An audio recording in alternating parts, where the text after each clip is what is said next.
Welcome to Boring History for Sleep. In this video, we embark on a calm journey toward one of history's most fascinating developments, the birth of photography and the mysterious art of the first darkrooms. The invention of photography didn't happen overnight. It was a slow, patient accumulation of knowledge, spanning centuries of curiosity about light, shadow, and the human desire to preserve a moment forever. In darkened rooms across Europe, experimenters worked with chemicals and light, trying to capture what seemed impossible, a ghost of reality itself. Relax, close your eyes, and let us drift into the story of how humanity learned to freeze time. Don't forget to like the video, subscribe, and share in the comments where you are watching from. Now, let's begin. Imagine a world where no photograph exists.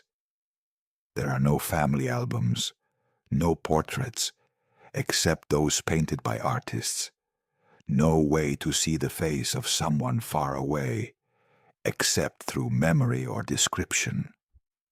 This was the world before the 1800s, a world where images were rare and precious, where only the wealthy could afford to have their likenesses preserved in oil and canvas.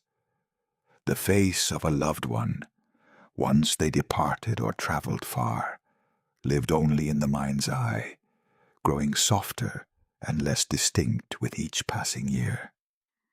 But there were always those who wondered, could light itself be harnessed to create an image? Could the shadow of a person be made permanent?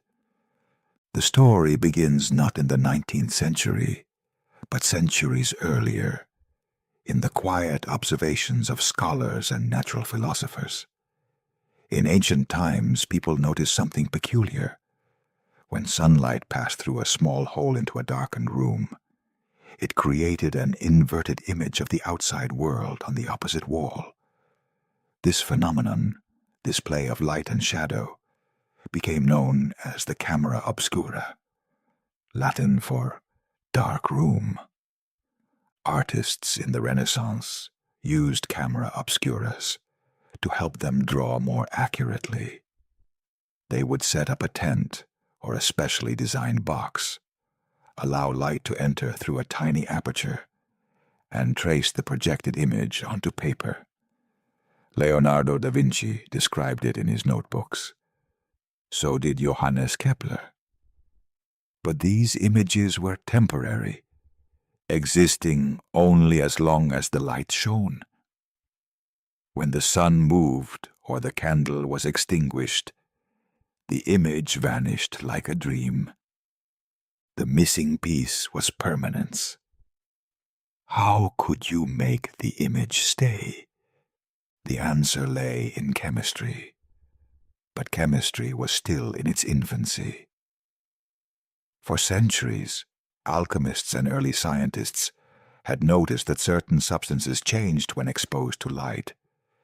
Silver salts, in particular, darkened when left in the sun.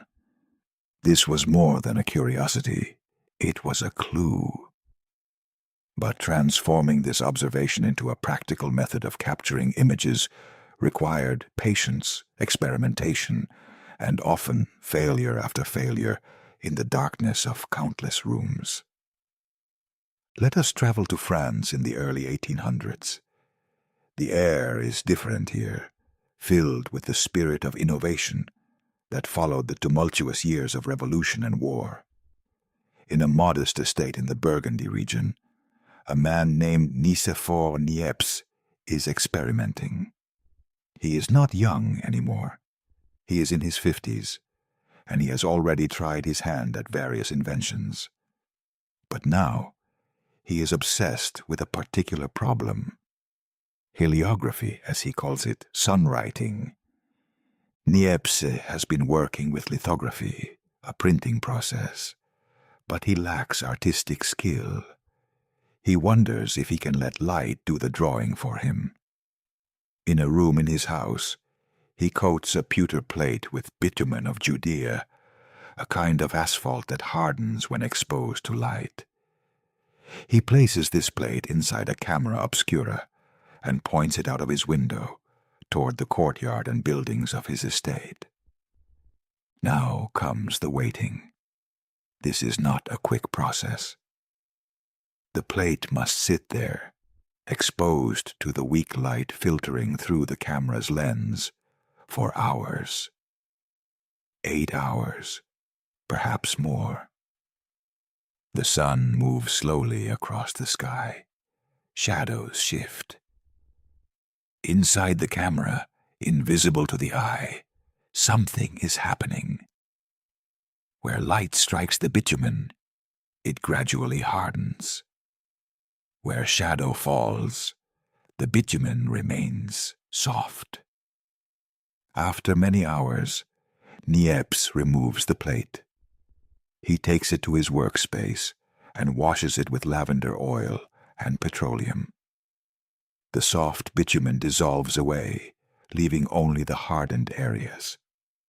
And there, on the pewter, is an image, faint, crude, barely recognizable, but unmistakable. The view from his window. The first permanent photograph, created sometime around 1826 or 1827. He calls it View from the Window at Le Gras. This moment, quiet and undramatic, changes everything. But Niepce knows his process is impractical. 8 hours for a single unclear image. He continues experimenting, but he is not alone in this pursuit. In Paris, another man is also chasing the dream of fixed images.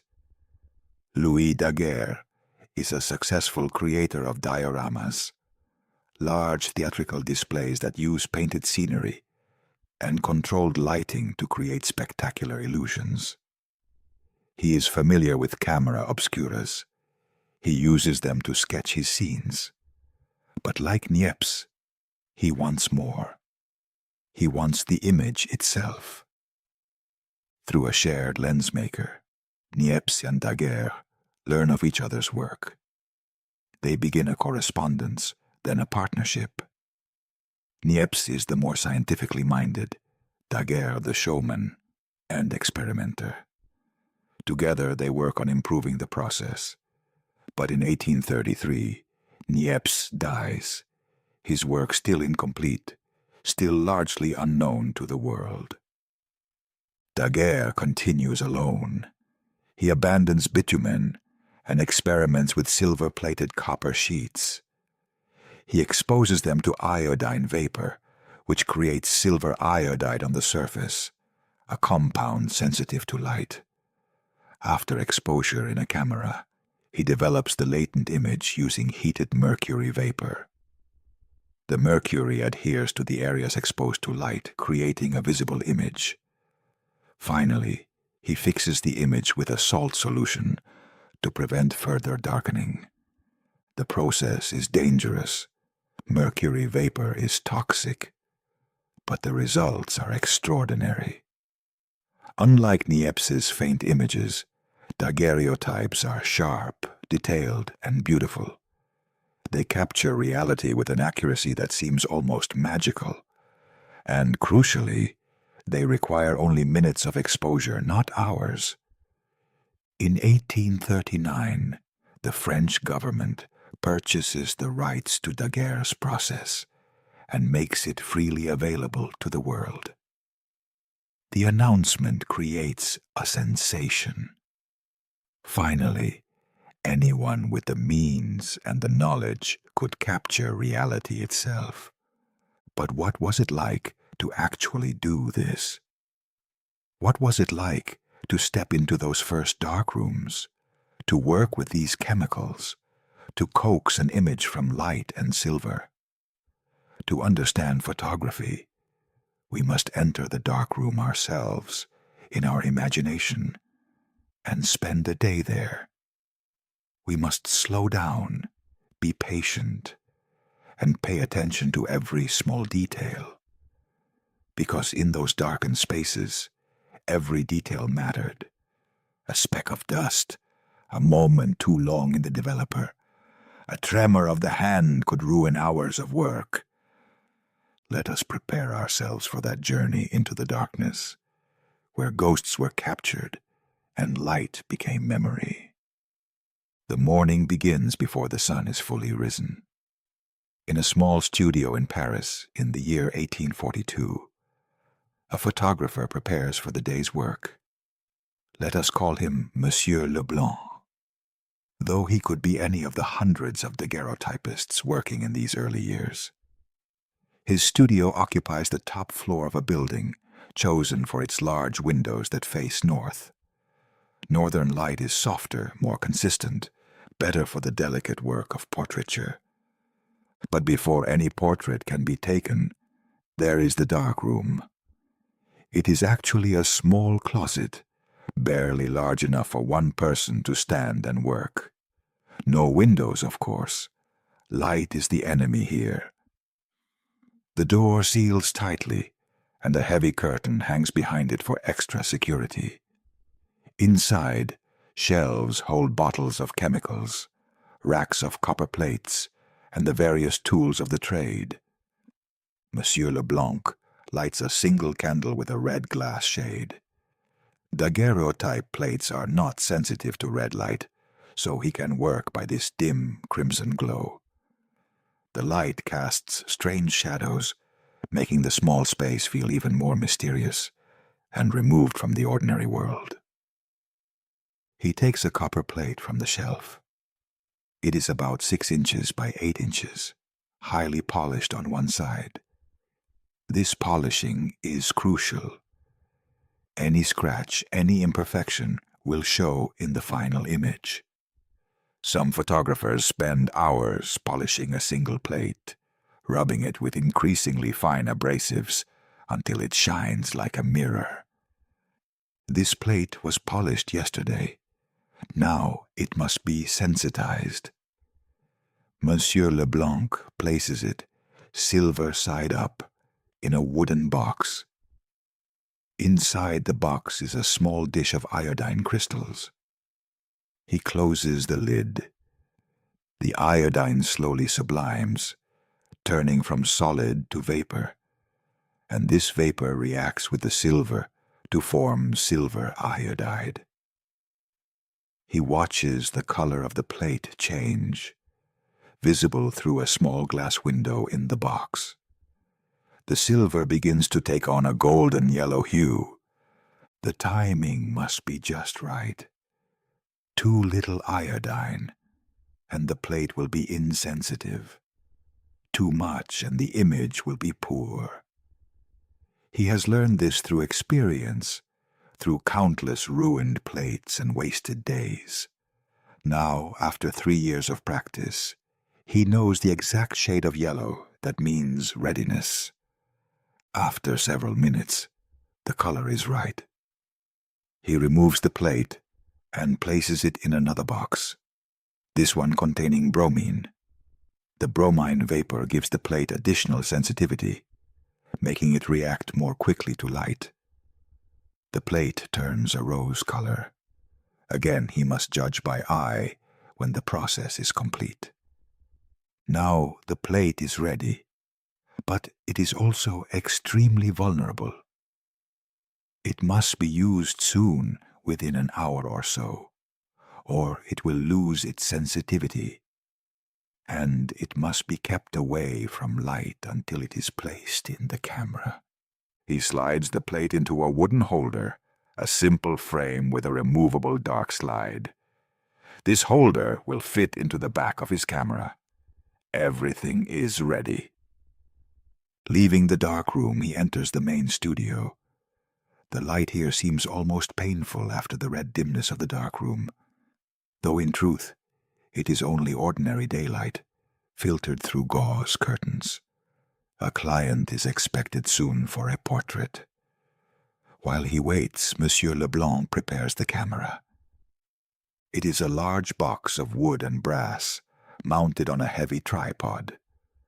The lens is simple, a single piece of glass, not very sharp by later standards, but adequate. Inside the camera is a ground glass screen at the back, where the image can be viewed and focused. When the photograph is actually taken, this ground glass will be replaced with the holder containing the sensitized plate. The client arrives. She is a middle-aged woman dressed in her finest clothes. She is nervous. Having one's portrait taken is still a rare and special event, and she has heard that she must sit very still for a long time. Monsieur Leblanc reassures her, positions her in a chair, arranges the lighting with a reflector to soften the shadows on her face. He explains that she must not move, not even blink if possible, for about 1 minute.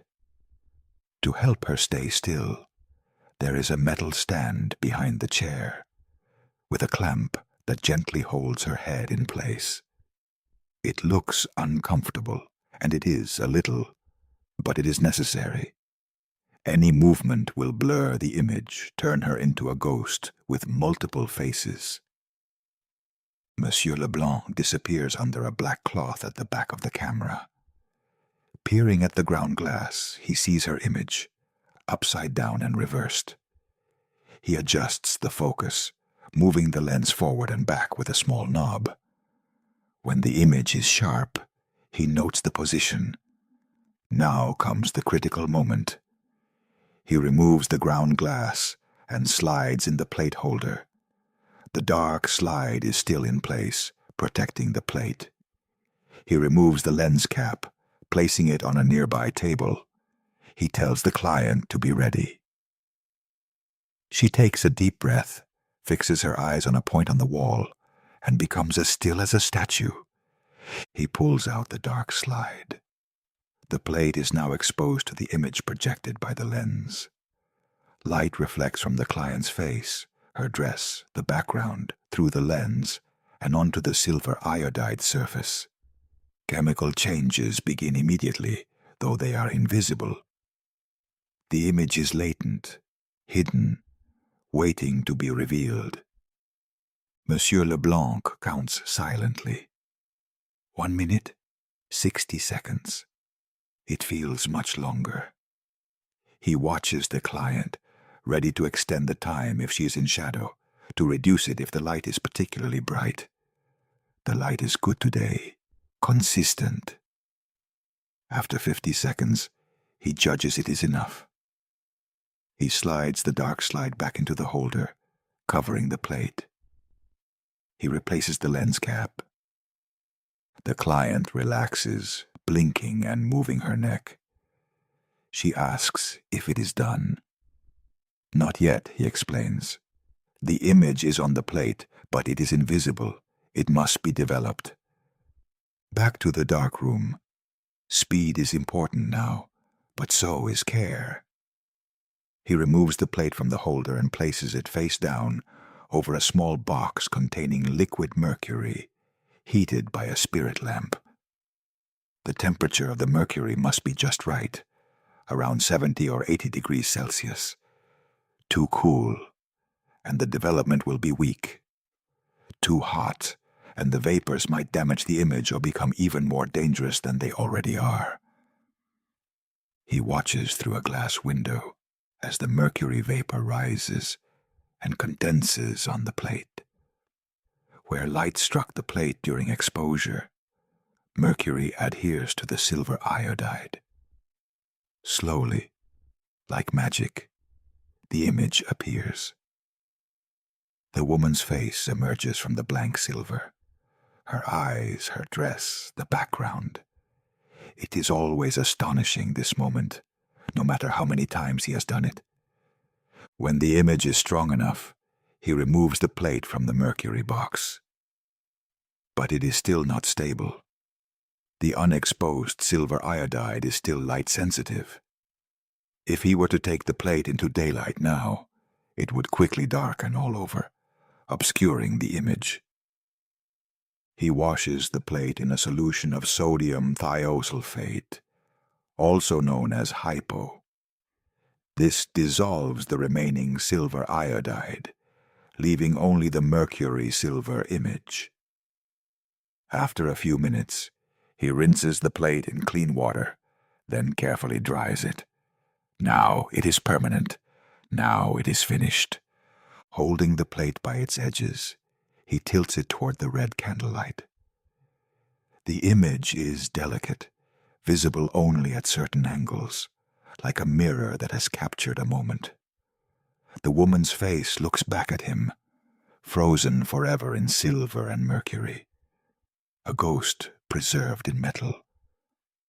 The whole process, from coating the plate to finishing the image, has taken perhaps 2 hours for one photograph. And that is if everything went well. Sometimes plates are ruined by dust, by incorrect timing, by 100 possible errors. Sometimes a client moves, and the portrait must be attempted again with a fresh plate. This is the nature of early photography. It is slow, meticulous, expensive, and often frustrating. But it is also miraculous.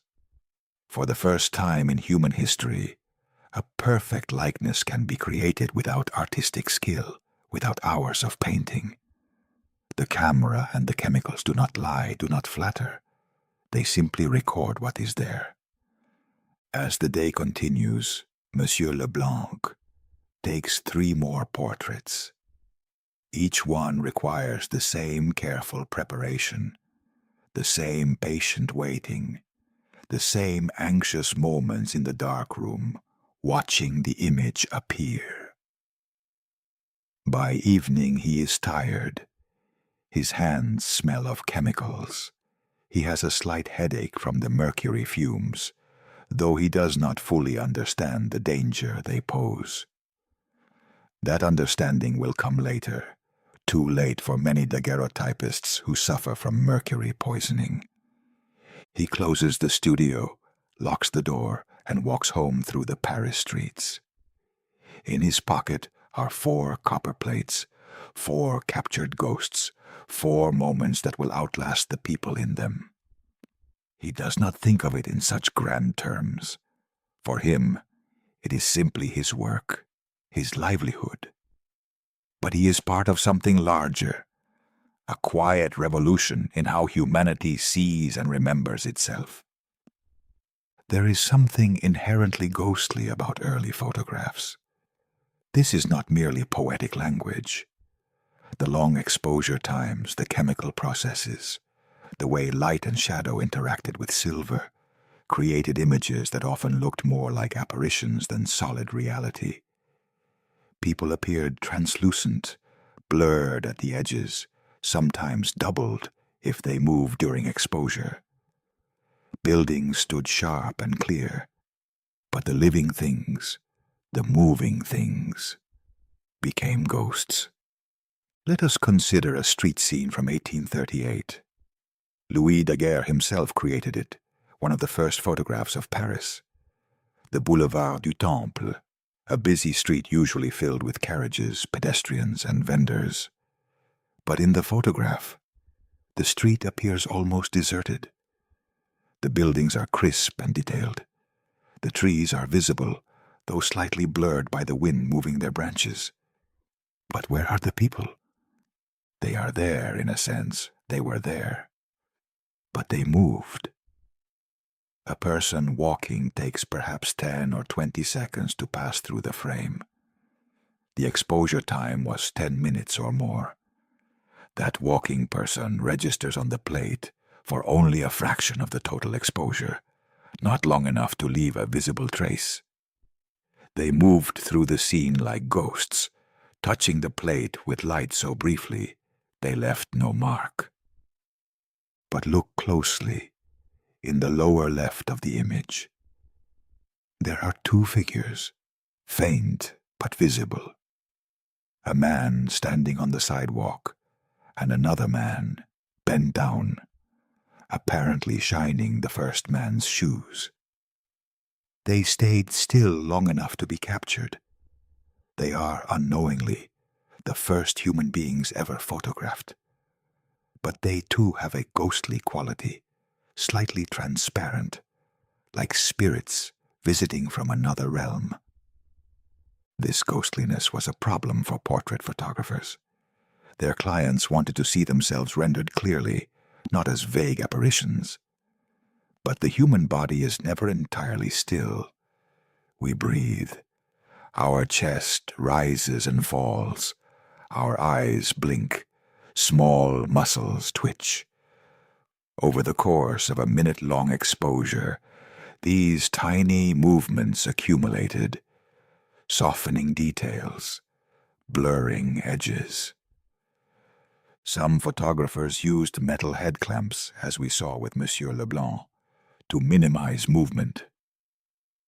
But these were uncomfortable and could not prevent all motion. Breathing continued. Hearts beat. Life persisted even in forced stillness. Children were especially difficult to photograph. They could not understand the need for stillness. They fidgeted, turned their heads, blinked frequently. Many early family portraits show children as blurs, or even as absent altogether, if they move too much.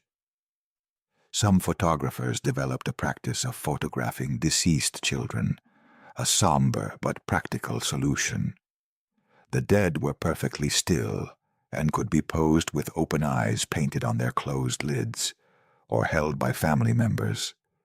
These post-mortem photographs have a deeply unsettling quality to modern eyes, but they were acts of love, attempts to preserve the memory of a lost child. But there were exceptions. There were moments when the limitations of the process created something beautiful, even mystical. Double exposures, whether accidental or intentional, could create images of people seeming to exist in two places at once, or appearing semi-transparent, like spirits. Some photographers began to exploit this, creating spirit photographs that claimed to show the ghosts of the deceased hovering near their living relatives. This was usually fraud, a trick to exploit the grieving.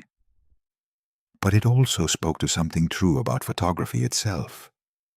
These images were ghosts of a sort. They were traces of light reflected from bodies and objects at a specific moment in time, a moment now past. The people in the photographs continued to age and change and eventually die. But their images remained unchanging, forever young or forever at that particular age. Photography created a new kind of haunting, where the past could look back at the future with silver eyes. In the late 1840s and into the 1850s, improvements in chemistry began to reduce exposure times. The wet collodion process, introduced in 1851, required only a few seconds of exposure instead of minutes. Suddenly, children could be photographed successfully. People could smile if they wished, though the convention of serious expressions persisted for many years. The world could be captured in mid-motion. A horse mid-stride, a wave breaking, a bird in flight. But something was also lost. The ghostly, dreamlike quality of the earliest photographs faded. Images became sharper, clearer, more mundane. They showed the world as it appeared to the eye, not as a mysterious interplay of light and shadow and time. The ghosts became solid. Let us imagine another scene. A portrait studio in London, 1855. A young woman comes to have her photograph taken. She is engaged to be married, and she wants to send her portrait to her fiancé, who is abroad. The photographer is experienced, working with the wet plate process. He prepares the glass plate in his darkroom, coating it with collodion, a sticky substance made from gun cotton, dissolved in ether and alcohol. While the collodion is still wet, he sensitizes the plate by dipping it in a bath of silver nitrate. The plate must be used immediately while still wet. If it dries, it loses sensitivity. This is inconvenient, but it is much faster than the daguerreotype process. The photographer works quickly, placing the wet plate in a holder, carrying it to the camera. The young woman is seated, arranged carefully. The photographer has learned to pose people in natural-looking positions, though they are anything but natural. Her hand is placed just so, supporting her chin. Her body is angled slightly. The lighting is arranged to flatter, to soften. The exposure takes only 5 seconds. She must still be still, but it is a stillness she can manage. She holds her breath. The lens is uncapped. Light floods onto the wet plate. Recapped. Done. Back to the dark room. The photographer pours developer over the plate, and the image appears almost immediately. Her face, clear and sharp, emerges from the glass. Unlike a daguerreotype, this is a negative image. Where she is dark, the plate is light, and vice versa.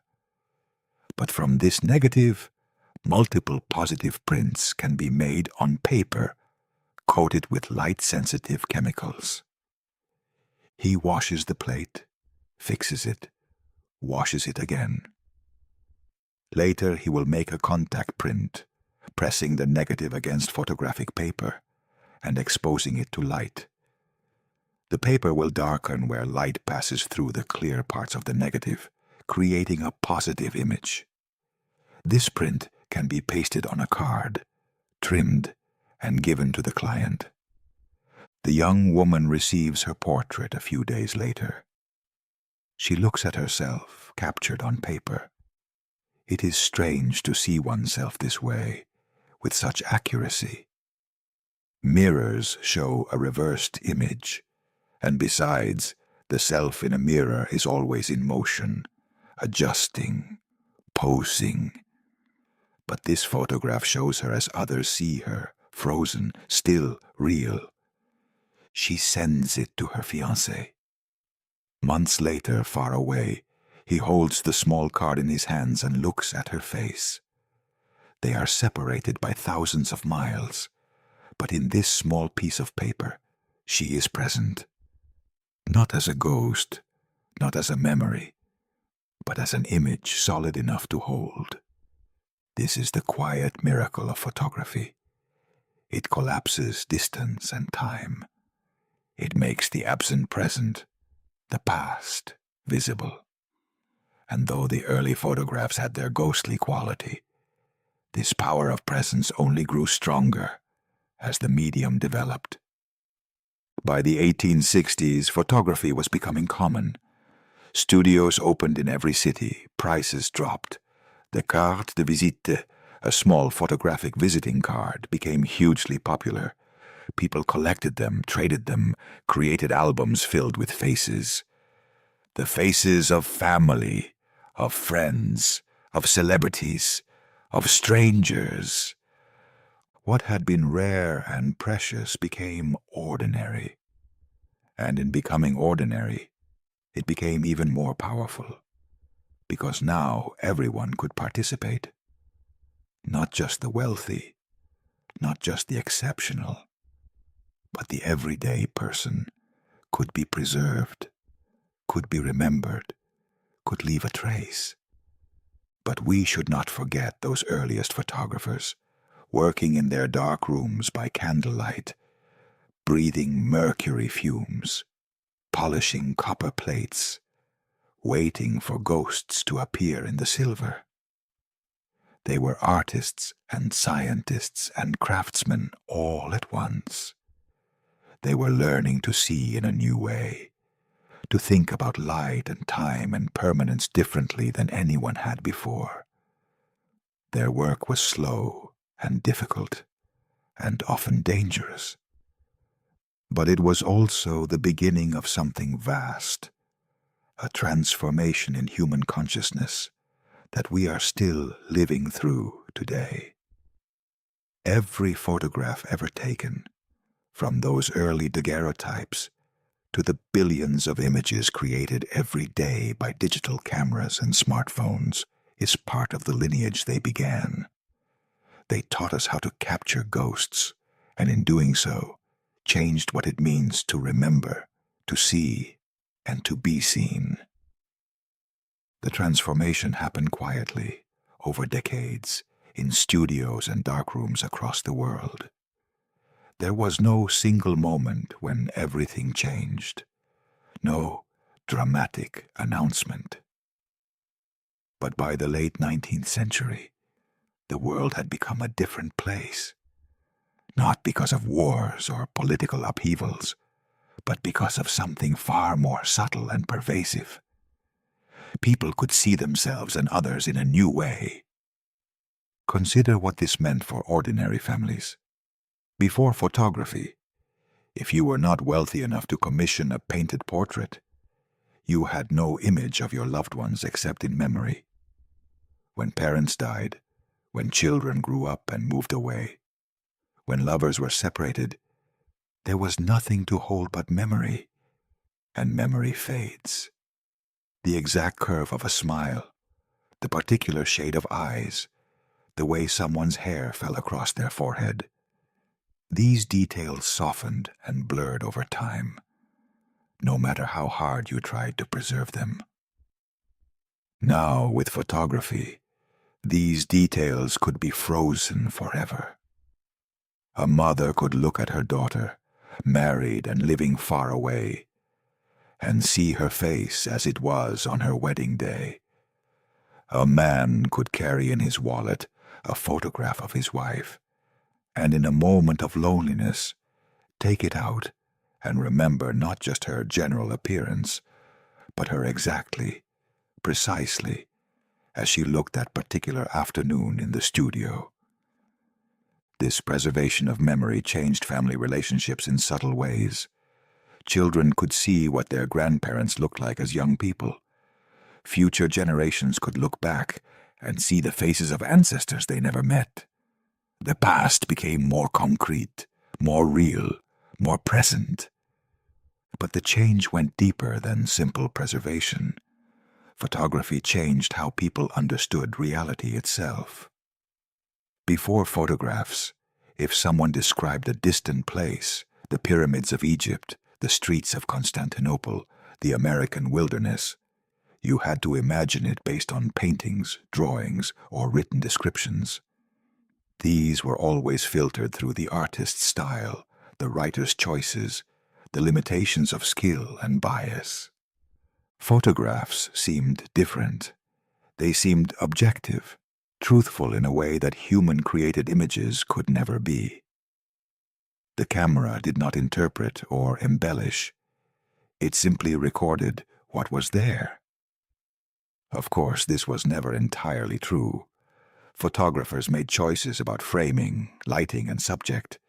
They could pose scenes, manipulate prints, create deliberate illusions, but the belief in photographic truth was powerful and persistent.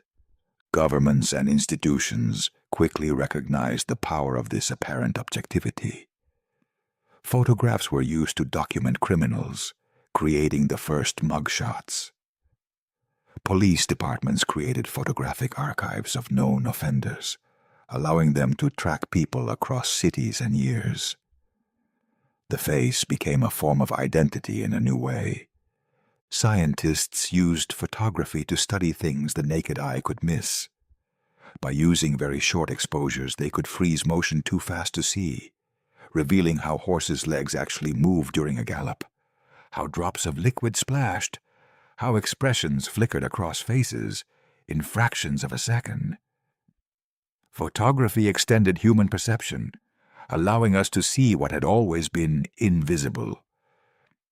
Explorers and travelers brought cameras to document distant lands. Suddenly, People in London or Paris could see actual images of African villages, Asian temples, polar ice fields. The world shrank. The exotic became familiar, at least visually. This had complex effects. It fostered curiosity and connection, but also facilitated colonial attitudes, as distant peoples and places were captured, catalogued, and controlled through the camera's gaze. In the American Civil War, photographers like Matthew Brady and his assistants brought cameras to battlefields. For the first time, the reality of war, the dead lying in rows, the destroyed landscapes, the exhaustion on soldiers' faces, was documented photographically. These images shocked viewers accustomed to heroic paintings of battle. War, the photographs showed, was not glorious. It was death and destruction, and waste. This photographic documentation of suffering and death raised new ethical questions. Was it right to photograph the dead? To make images of grief and horror? Who had the right to look at such images and why? These questions have never been fully resolved. They persist today in debates about what should and should not be photographed, what should be seen, what should remain private. Throughout all of this, the darkroom remained central. Even as processes improved and became faster and more reliable, photographers still needed that space of controlled darkness where light could be transformed into image. The darkroom was a place of transformation, almost alchemical, where invisible became visible, where latent images were coaxed into existence. Let us imagine one more scene from the late 1890s. A darkroom in a newspaper office. Photography has become fast enough, portable enough, reproducible enough that newspapers can print photographs alongside text. This darkroom is busier than the quiet studios of earlier decades. Multiple photographers work here, developing plates from various assignments around the city. The work is still manual, still chemical, still requiring skill and judgment. But it is faster now. Dry plates have replaced wet collodion. Exposure times are measured in fractions of a second. But the fundamental process remains the same. Light, chemistry, patience, care. A photographer develops a plate showing a factory fire from earlier that day. The image shows smoke billowing, firefighters working, crowds watching. Tomorrow morning, this image will be printed in the newspaper and thousands of people will see it. Photography has become a form of mass communication, a way of bearing witness, of sharing experiences across a city, a nation, a world. The photographer working in this darkroom does not think about grand historical transformations. He is focused on the task at hand, on getting the exposure right, on ensuring the image is clear enough to reproduce well in print. But he is part of something larger, part of a revolution in human consciousness that began in those first quiet experiments with light and chemicals. As the night deepens, as the city outside grows quiet, the red, safe light in the dark room continues to glow. Images continue to appear in developing trays. Ghosts continue to be captured, one by one, adding to the vast archive of human experience that photography has created. The lost art of the first dark rooms is not entirely lost. The techniques have changed, evolved, been replaced by new technologies. Few people now coat their own plates, breathe mercury fumes, polish copper to a mirror shine. But the fundamental act remains. We still capture light. We still preserve moments. we still create images that outlast the things they depict. And somewhere, in small workshops and art studios, in educational institutions and the homes of hobbyists, people still work in dark rooms. They coat paper with light-sensitive emulsions. They expose it to projected negatives. They watch as images slowly appear in developing trays, emerging from blankness, like memories surfacing from the subconscious. They do this not because it is efficient or convenient. Digital photography is both faster and easier, but because there is something in the process itself that matters. The slowness, the care, the direct manipulation of physical materials, the smell of the chemicals, the red glow of the safe light. These practitioners of traditional photography are maintaining a connection to those first experimenters, those pioneers who worked in darkness to capture light.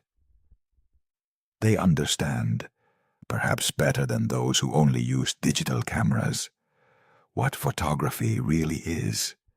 Not just point and click, not just instant images on screens, but a profound interaction between light, matter, chemistry, and time.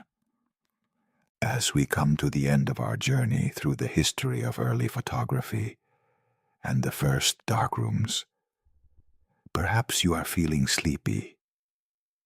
That is good. Let the images we have discussed drift through your mind.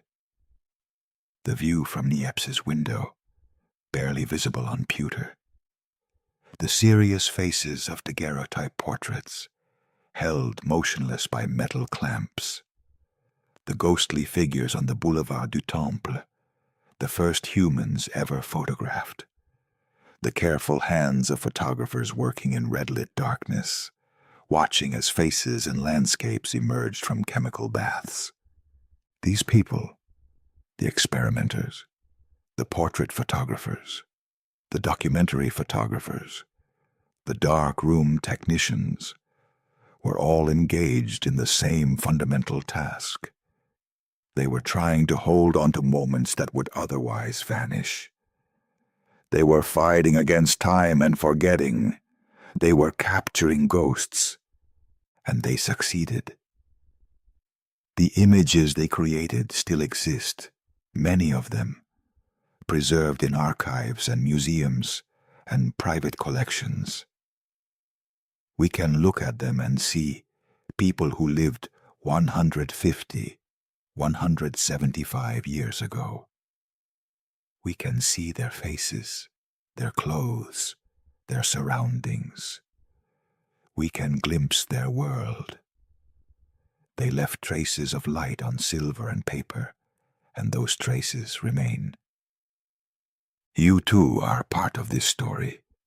Every photograph you have ever taken or appeared in is part of the vast project that began when Niepce pointed his camera out the window of his estate in Burgundy.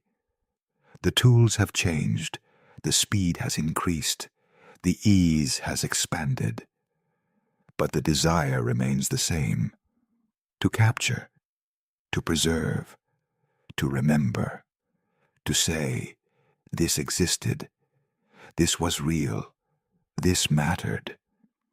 Let these thoughts settle as you drift towards sleep. Imagine the quiet dark rooms, the patient photographers, the slow emergence of images from blankness. Let it all fade gently as your consciousness softens and sleep approaches. The ghosts have been captured. The images have been made. The revolution happened quietly, but it happened. And now, rest. Close your eyes. Let the red safe light of the dark room fade to black. Let the images dissolve. Let sleep come, gentle and complete. Thank you for joining us on this journey through history. Sleep well.